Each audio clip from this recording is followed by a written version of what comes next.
Hi, Rachel. Hi, everyone. Happy Thursday. Coming at you live from Oregon Weight and Wellness. Rachel, can you believe it's April 3rd?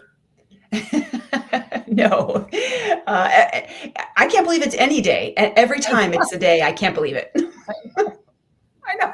Did your family do any kind of April Fool's jokes at all? No, we used to when the kids were little. We used to do them a lot. But no, how about you guys? No, I had someone start, and I go like, "Are you trying to April Fool me?" So it didn't go over. I remember. Yeah. So this is the funniest April Fool joke I ever played on anyone. Okay, so in medical school, I had a friend who lived in the town. I mean, his home was in the town. Well, I mean, so we all lived where we went to school. But anyway, he drove and parked in a parking facility structure across from the school, and he would frequently drop me off or whatever. Anyway, so during class, on one of our breaks, I stole his keys. I went over to the parking structure. I moved the car from one level to the next level. Cruel. That sounds cruel. And so yeah, after classes, we went out, to where he usually parks, and like, someone's my God, someone's my God. I busted up. I couldn't keep it in. I ruined it. I busted up laughing. If you do that to somebody over 50, they're going to think they've lost their marbles. Like that panic, like, oh, where did I never think someone stole my car. I always think, did I lose my car? Do I even remember where I parked it? Yes, right. So funny. Anyway, that's the most memorable April Fool's joke I've ever played it. So it's April, and for many of us and many of our, the clients or patients, they have been kind of talking to me and maybe to you a little bit about Lent. Yes. Yeah. Yeah. And so I know, and it's not just in the Christian faith, but there are, rhythms and patterns and things like that that happen at this time of year. And Rachel, I was, I finished my ACLM course. Yes. Yes. And you pointed out one of the things that they were adding to their pillars, which was spirituality. Can you talk a little bit about that? Yeah. So actually they're not adding it. They're it's part of the pillar that they've already got there. Oh, for connectedness, right? For connectedness. Yeah. Okay. But what I'm starting to see from the lifestyle medicine community, they've been having some webinars and symposiums and convening and talking about things and really highlighting the fact that the spiritual and religious connection of their patients in general, of people and patients, is not talked about. It's not the more popular pillar to talk about. Easy to talk to people about their food, their exercise, their sleep, their stress levels, if they're addicted to smoking or cigarettes or drinking, things like that. Those are easy to come up with, and it doesn't seem to touch any one of those strange sensitive points. But unfortunately, I think religion and spirituality has been lumped in with, you don't talk about politics or religion, right? Anywhere. Don't talk about it. Right. But really what this pillar is called, they call it the connection pillar or the community pillar. And when they draw it out, they kind of show like a line going up, indicating what kind of connections you have, higher power or some of purpose, bigger purpose and meaning. Yeah. And then your horizontal line is the connection you have with the people around you, love, friendship, relationships, your community at large. So it goes both ways. And so, yeah, we wanted to kind of start to talk about a little bit more about that spirituality, religion, and how it really, what we're talking about is a person's sense of purpose and meaning in life, and how that impacts their well-being. Right. And this is so important. And I think, I don't know how you address this, but I try to um, ask because, when we're starting to make changes, the questions come up. Can I do this? Does it work? Mhm. Is it worth it? Who's in charge here? And then another question is, who is my support? Who is my support? So I try to, I'm not 100%, but I try to ask people where their support is, who is their support, and then dig in a little bit more. And do they have a faith background or a spiritual background that's important to them that they might lean into this way, as they're making these changes? Yeah. Because we don't change in a vacuum. Right. Where I believe we're more than this physical, yeah, there's something more going on here. Yeah. And if we can connect with that, and really invite that part of us into these changes, I think it goes a long way. It really does, because people start to connect to the bigger purpose and meaning for their health, for their well-being, for their purpose on this earth. And then suddenly this health journey is so much bigger than just, can I lose a little weight and can I decrease my blood pressure medication? Right. Those are like the bonuses. Those are like the side effects of this journey. I had a new client start with me yesterday, and we were talking about, we ran through all the pillars, and we ran through purpose and meaning and religion and spirituality. And then of course, exercise and nutrition and all these things. And at the end, I always ask the question, what was your biggest takeaway? What are you going to walk away with, kind of like an aha moment or something that you didn't know before or realize? And she said, how interconnected these pillars of health are, and how my exercise is dependent on my faith practices. And my faith practices are dependent on my sleep, and my sleep, right? There's like these strings connecting the entire thing. Right. And I think that just opened up this possibility, like, oh, there's so much I haven't tried when it comes to my health practices. And what if I did this health journey addressing all of them? Right. And prioritizing each in their place, and making sure that each has a health marker. Right. And I love that, because it keeps the alignment healthy and just well regulated. Because if we separate, compartmentalize, sometimes we have to think that way. Okay, I'm going to make this goal for this. Yeah. Yes. No, and I get that. And that's part of this whole thing. But if we can recognize that, I'm just going to say, the gift and the giver are connected and not separate them, then I'm more likely, for example, if I believe that my body is a gift, and from from the universe, from God, from a higher power, then, and I connect that to the giver of the gift. Yeah. I'm going to be maybe more motivated, more aligned, more willing maybe to work on things, or just have a different mindset about it. Yeah. Rather than I got to lose weight, I can't lose weight, and I'm gonna go for 2 weeks and then throw in the towel because this isn't working, kind of thing. Yeah. As you described that, it made me think of a comparison or an analogy, and I hope this helps a little bit. I think about when people spend time in nature. You walk into a forest and you have this awe and wonder. Now, for some people, it's look at God's creation. For some people, it's look at the amazing intricacy of nature. They might just call it nature. And there's an appreciation, an awe, and a wonder, and then like a sense of protection, that like, I want to be able to always be able to go to the forest. So we think in bigger terms, like taking care of it. We don't want to throw a piece of garbage in the forest. We want to advocate for spaces that are protected. We're thinking about loving this space and helping to protect it. And so then if I turn that back toward myself, and I'm in awe and wonder of my body and what it's capable of, and this gift that I have, then suddenly I want to protect this. This is special. This is precious. It's Right. unique.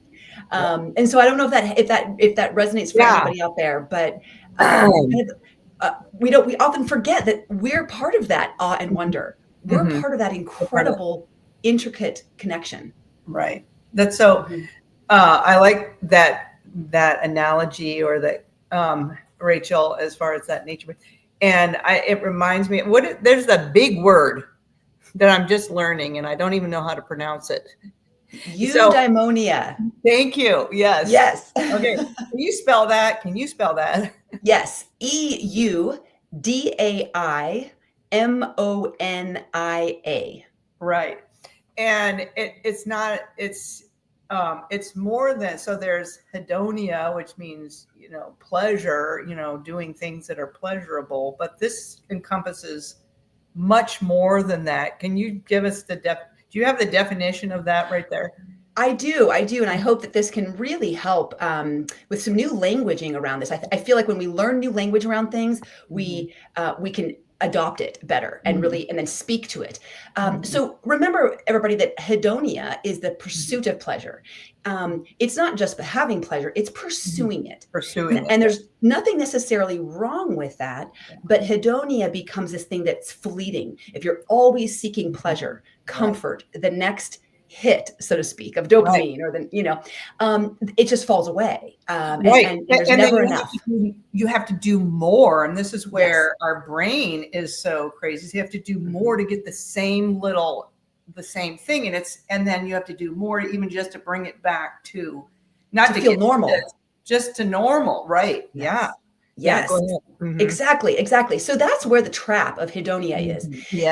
The recommendation as part of this lifestyle medicine pillar of connection and of purpose and meaning and spirituality and religion is eudaimonia, which they define as a flourishing life based on purpose and meaning. And you do that by cultivating values, setting long-term goals, right? A long-term goal is you got to go the long term. That's painful and difficult when you're looking, it's so far out, and you have to keep that going, the consistency. Engaging in activities that bring personal growth and fulfillment. So really focusing on purpose, meaning, a life, they use the word aligned. You like that? You used that word earlier. Living a life aligned with one's values and strengths. Yeah. That's so good. And that's really so much of what we're about, in our practices, because, people call for one reason, and that might be what brings them in. And then to your, client, then they just like, okay, this is so much more than, whatever, swapping out potato chips, for whatever, a salad or something like this. Just so much more than that. Yes. Yes. And actually, it's so freeing. Everyone I talk to, when they come to this and they realize there's something more going on, there's like this gasp and like sigh of relief. Oh my word, I see what's been missing. Oh my gosh, there's so much more here going on. And it's a freeing sensation, because up until this point, for most of the people I work with, they've been beating themselves up. They've been stuck in diet culture. It's been all or nothing mentality. They're beating themselves up that they failed. And it's just not that simple. It's just not that simple. And I love it because as a provider, people come to see me for their blood pressure, and, okay, we check their blood pressure and blah, blah, blah, give lip service to lifestyle, not even ask. And then, okay, refill the prescription, you're on your way. We little chit chat. I'm a nice doctor, ask about the kids, whatever. But in this way, I get to ask questions, what's the best experience you've had, that you can think of in managing these lifestyle practices, or even in managing, what's the best experience that you've had?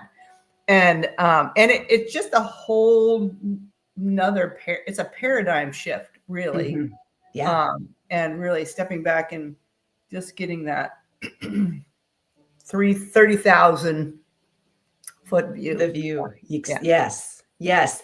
So what do you think? I've got some ideas here for how to Mhm. practice this. Should we Mhm. toss out some Yeah, let's do that. Yeah, great. tips, tricks, and tools? Yes, love it. Okay. So some ideas for practicing eudaimonia to align oneself is to first of all identify your values.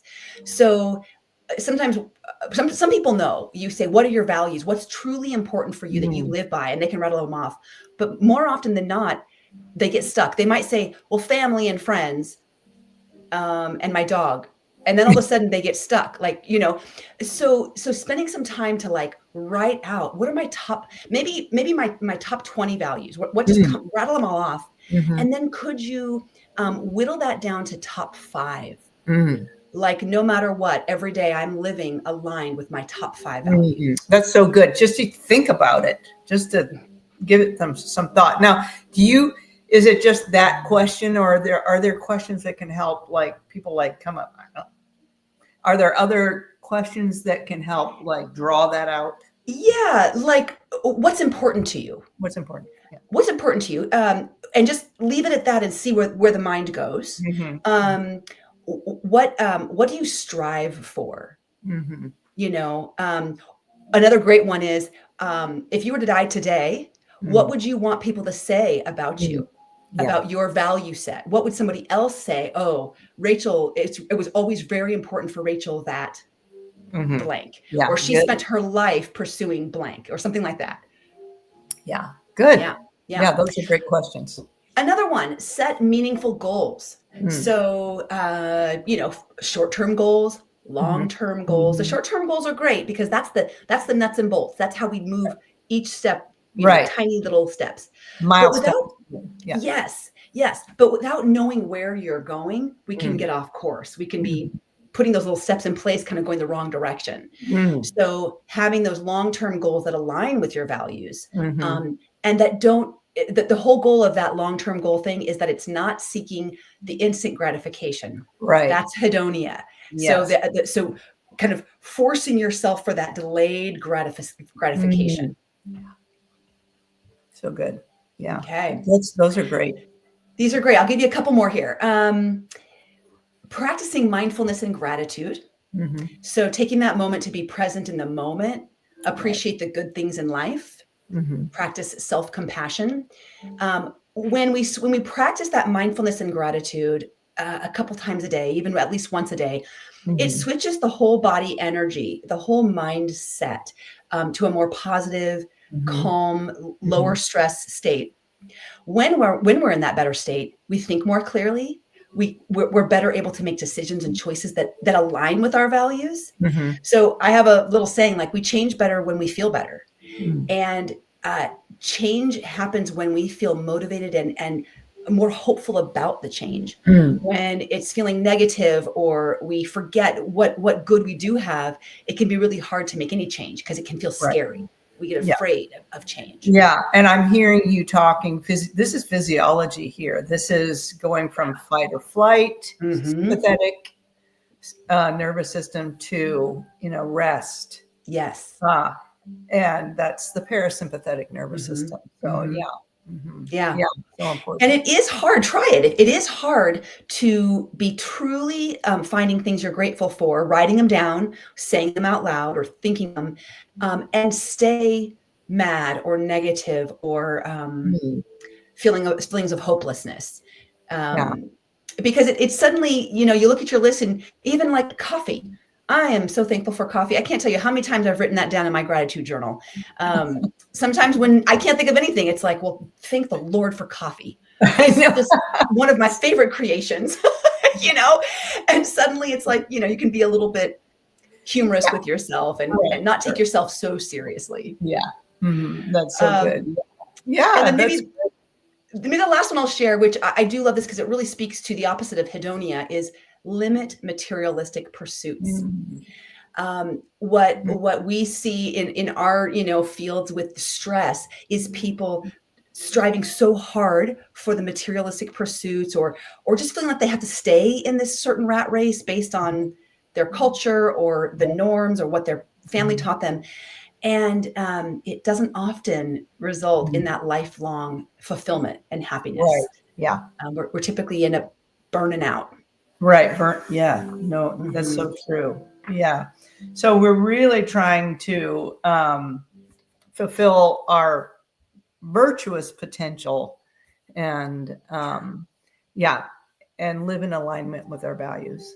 Yeah. So important. Okay. Well, this is great. I think we should continue talking about this. Yeah, I think if we use the whole month, I think we can expand on this and explore actual religion and spirituality. We can explore more about purpose and meaning, and how does one even figure that out if they don't know? Right. Yeah. Yeah. That's right. Yeah, because right. If it's just to get to next car, then then what? Yeah. Yes. So, yeah. Yeah. So this is great. Well, thank you for introducing this topic, Rachel. And I'm certainly learning how to talk better. Is that with I guess more intentionally? More intentionally. Thank you. With people about this, which is I think just so helpful to get them going in a healthy direction. So I'm excited about this, talking more about this. So well, coming to our close, tell us what's for dinner. What's for dinner? So tonight, my daughter and I are actually going to a dinner, kind of a fundraiser thing.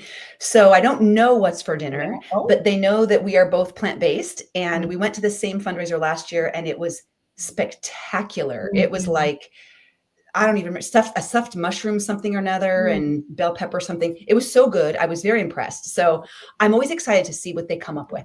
That's wonderful. Yeah. Yes. And I have my base salad, and right now I'm riffing on my lemon vinaigrette dressing, which I love. And and then I have some mahi that has been, I'm just eating it cold on my salad, which I really like. Yeah. So, yeah. I mean, it's cooked, but cold on my salad. Right. So. Yum. That sounds great. So, yes. And I'm simple, easy,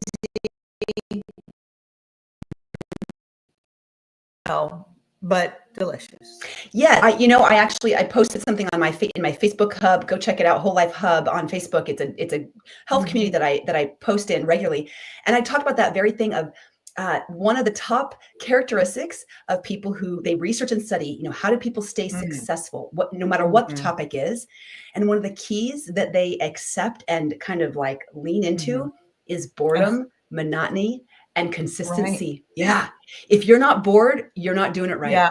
And it's so painful for me because I get restless and I love change and I love to but man, like when you say base salad, almost every week, I'm like, yes, it's this consistency of you figured out something that works. It's how you get all of your 5 cups and colors of vegetables. Yeah, right. But you change it up with your salad dressing or what protein is on top or what little accoutrements go with it, right. Little pumpkin seed or something like that. Right.